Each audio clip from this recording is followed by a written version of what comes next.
AP CM Chandrababu అధికారంలోకి రావడంతోనే ఒక భారీ ప్రాజెక్టును ఎత్తుకున్నారు. అదే బనకచర్ల.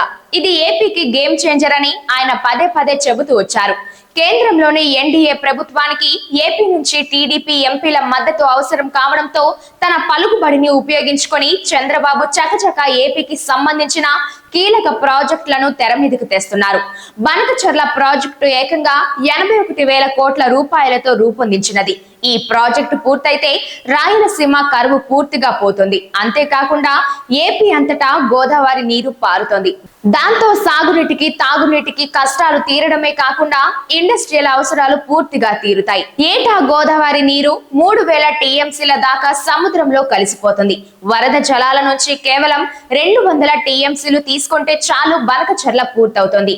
అంతేకాదు ఏపీ జాతకమే మారిపోతుంది. ఇక గట్టిగా చెప్పాలంటే ఈ ప్రాజెక్టు వల్ల తెలంగాణకు ఏ విధంగానూ నష్టం లేదు.